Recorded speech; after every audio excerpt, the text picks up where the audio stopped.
بسم الله الرحمن الرحيم. أعزائي المتابعين، السلام عليكم ورحمة الله وبركاته، ودرس جديد من دروس الرياضيات. درس اليوم سيكون حل تمارين صفحة 70 فقرة تأكد من فهمك. اكتب المعامل والمتغير للحدود الجبرية في كل مما يلي. أولا -40 x تربيع y تكعيب. دائما المعامل هو العدد، إذا يكتب -40 x تربيع x تربيع y تكعيب. السؤال الثاني 12/5 WZ. إذا نكتب 12/5 WZ. السؤال الثالث 7 ABC. المعامل هو العدد، إذا نكتب 7 ABC. السؤال الرابع -2/9 H تربيع K. المعامل هو العدد -2/9 والمتغير هو H تربيع K. السؤال الخامس 100 CD. المعامل هو العدد، إذا 100 والمتغير CD.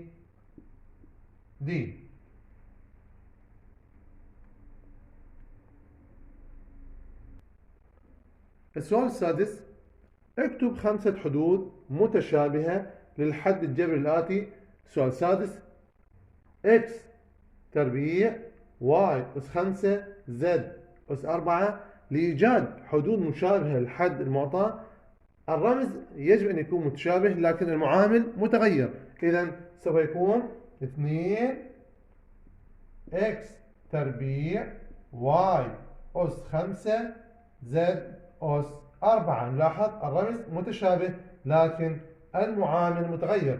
إذا نكتب 3 x تربيع y أس 5 z أس 4.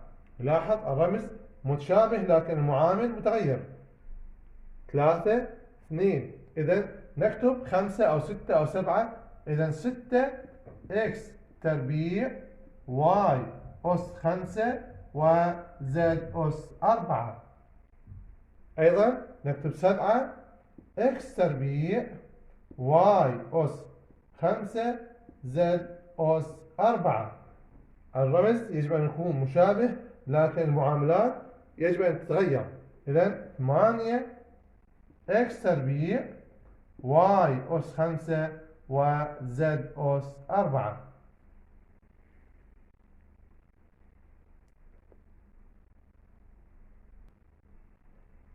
حدد الحد الجبري المشابه للحد المعطى. السؤال السابع لاحظ الحد 11 x y على z. العدد غير مهم، المهم هو الرمز. نلاحظ x y على z أي لاحظ x z، بينما أنا عندي x y. إذا الاختيار A غير صحيح. الاختيار B z y في حين عندي x y. إذا لاحظ اختيار C هو x y على z. إذا الاختيار Z اختيار C هو الاختيار الصحيح. اختيار C هو الاختيار الصحيح. أيضا السؤال الثامن 8 x أس 3 y. لاحظ أي 6 x تربيع في حين أنا عندي x أس 3. إذا الاختيار أي غير صحيح. اختيار باء -6 x تربيع أيضا في حين أنا عندي x أس 3. الاختيار C -6 x تكعيب y x تكعيب y. إذا الاختيار C هو الاختيار الصحيح.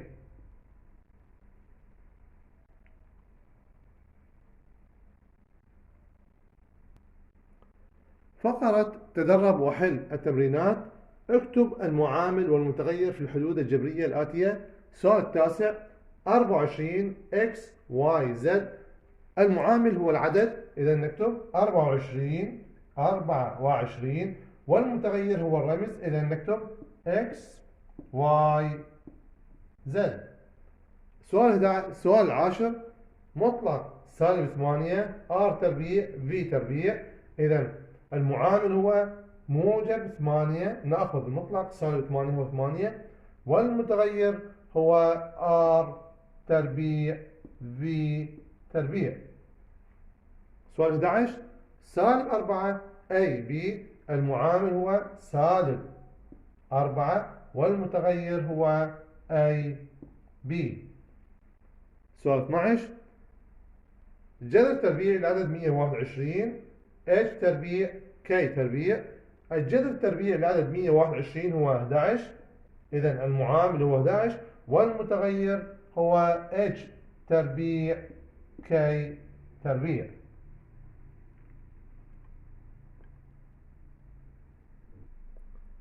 سؤال 13، 20 Z أس 3 Y، المعامل هو العدد 20 والمتغير هو Z أس 3 Y.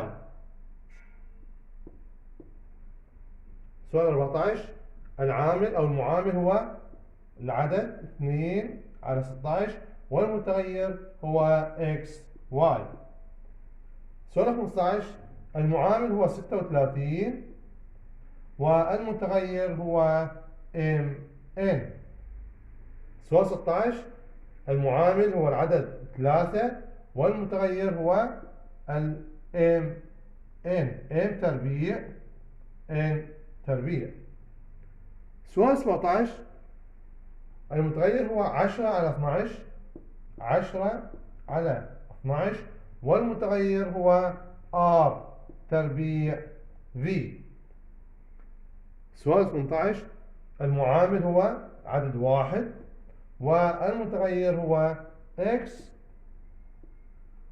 Y على Z، X Y على Z.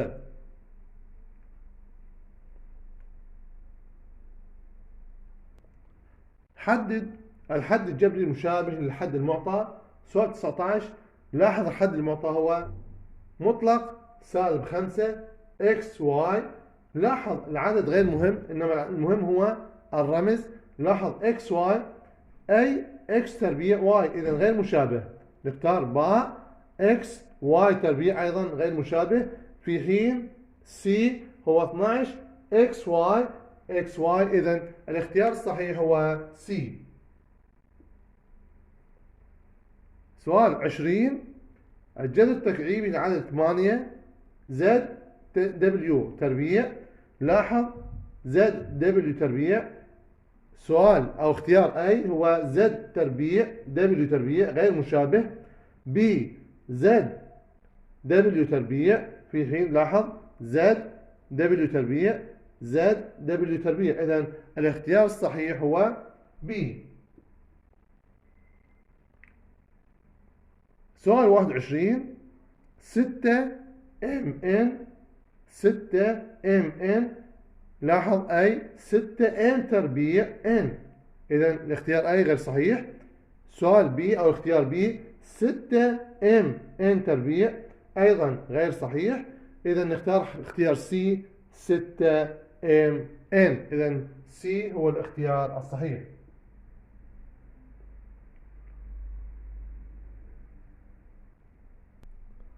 اكتب 5 حدود غير متشابهة للحد الجبري الآتي. سؤال 22، لاحظ الحد الجبري A تربيع B تربيع C تربيع.